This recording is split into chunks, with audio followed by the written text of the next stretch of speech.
Welcome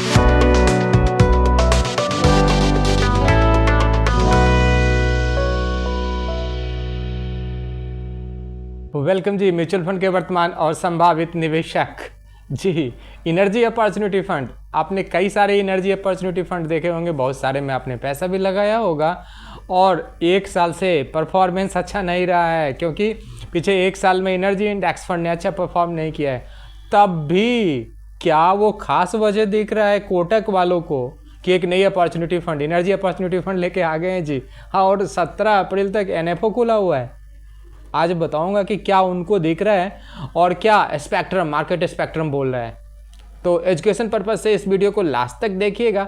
लगाना नहीं लगाना ये तो बात की बात होती है। So let us start the video. और वीडियो स्टार्ट करने से पहले once more I would like to request कि प्लीज़ अब तक अगर आपने मेरे इस चैनल को सब्सक्राइब नहीं किया बॉस, प्लीज़ सब्सक्राइब कर लीजिए।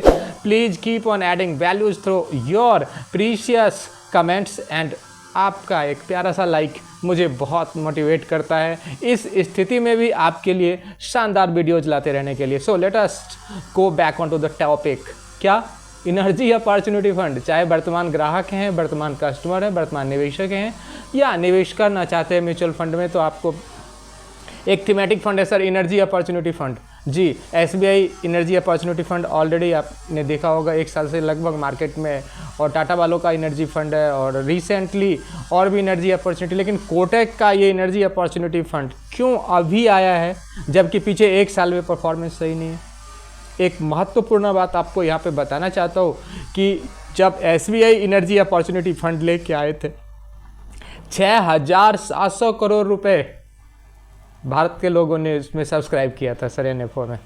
ये ओवरवेलमिंग रिस्पांस कहीं न कहीं इंडिया के एसेट मैनेजमेंट कंपनी को मोटिवेट करता है, परसुएट करता है कि इनर्जी में कहीं ना कहीं तो अपॉर्चुनिटी है। और इसलिए कोटक वाले भी लेके आ गए हैं सर, जो कि 17 तारीख तक रहने वाला है। ओपन एंडेड फंड है जहाँ तक फंड नॉमेनक्लेचर की बात है।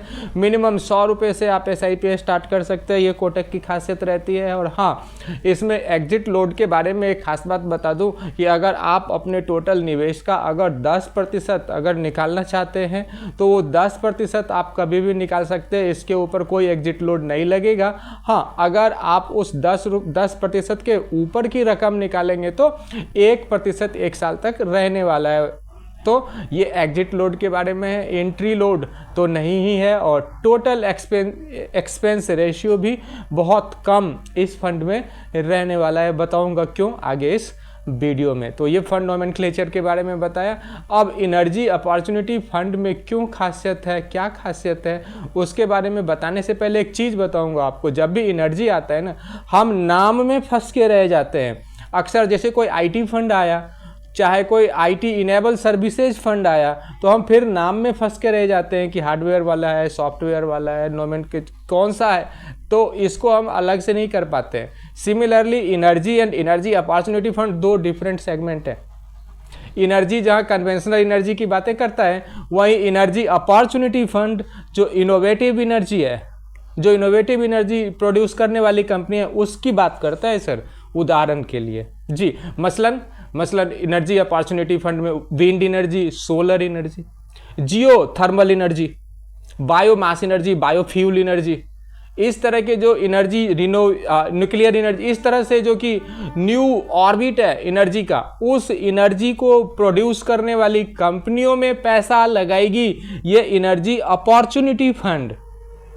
कोल इंडिया में नहीं पैसा लगाएगी, एनर्जी तो वहाँ से भी प्रोड्यूस होता है। सो ये बेसिक गैप समझ के आपको चलना चाहिए कि ये एनर्जी अपॉर्चुनिटीज जो प्रोड्यूस कर रही है उसमें पैसा लगाने वाली है, तो ये आपको ध्यान में रखना चाहिए। दूसरा, आखिर एनर्जी अपॉर्चुनिटी में इतना बड़ा स्कोप क्यों दिख रहा है कि एक साल से एनर्जी इंडेक्स नीचे चल रहा है फिर भी NFO आ रहे हैं? उसके पीछे का कारण बताता हूँ। उसके पीछे का सबसे पहला कारण कि India is going to be the third largest, once more I would like to repeat this line, कि India is going to be the third largest producer of energy opportunity, renewable and innovative energy in coming days. तीसरा, विश्व का सबसे ज़्यादा renewable and क्या बोलते हैं उसको, ये energy opportunity, innovative energy producer country बनने वाला है, इकोनॉमिक टाइम्स की रिपोर्ट। इस वजह से सबको इसमें दिखता है scope. Number 2, net neutrality target.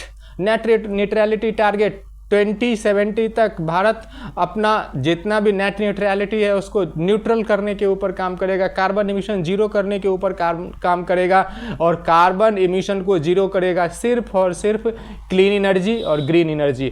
Clean energy और ग्रीन एनर्जी बनाने वाली सारी कंपनियां एनर्जी अपॉर्चुनिटी की कंपनियां होंगी। Number 2।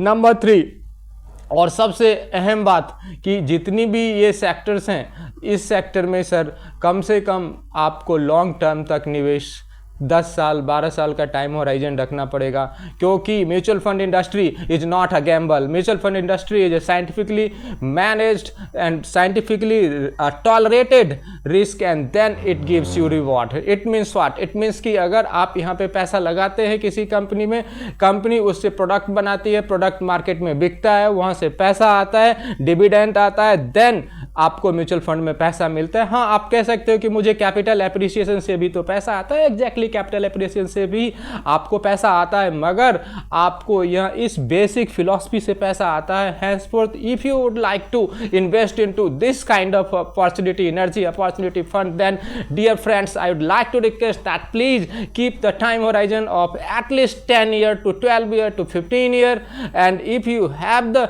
time horizon of 1 year, sir, please abstain from mutual fund industry।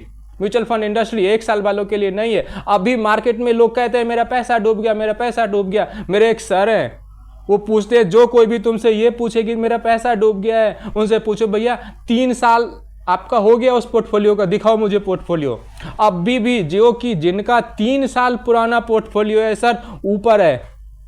That is why I am saying you. अब आ जाते हैं मुद्दे पे। कोटक के इसमें sir actually energy opportunity fund में सर ठीक वही हाल होने वाला है जैसा कि आईटी इंडस्ट्री में हुआ था। विप्रो, इन्फोसिस, जो लोगों ने पैसा लगाया, क्या उनको 1 साल में उनके पैसे बढ़ के 100x 200x 300x हुए थे? क्या नहीं, उनका भी 7 साल 8 साल टाइम लगा था, जो विप्रो में लगाया था, जो इन्फोसिस में लगाया था सर। तो इस तरह से that is not going to be any miracle, only scientific and managed process will be happen and your fund then will groom with tolerated risk.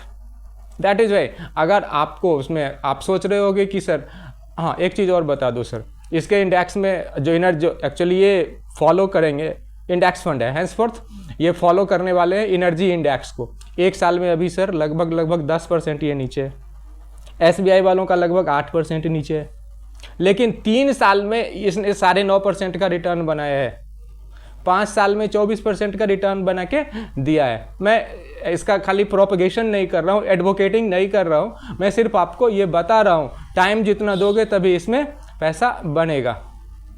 अगली बात, आपको यहाँ पे थीमेटिक फंड है, हाईली रिस्की फंड है, तो सारा पैसा इसमें नहीं लगाना है। ये and next and the foremost कि आप अगर बिगनर हैं, स्टार्ट कर रहे हैं म्यूचुअल फंड में, तब तो भैया एकदम आपको यहाँ पे बचना है। हो सके तो अगर आपके 10,000 15,000 का SIP अगर आपका बनता है, तो इस 10,000 15,000 के SIP में हार्डली आप इसमें 500,000 लगा सकते हैं, बाकी आप नहीं भी लगाएंगे तो चल सकता है, क्योंकि ये absolutely thematic kind of fund है सर। बाकी आपका पैसा आपको सोच के समझ के एक expert financial advisor and expert के साथ साथ रजिस्टर्ड विथ NISM के साथ आप एक्सपर्ट एडवाइस लेके आपको पैसा लगाना चाहिए। धन्यवाद।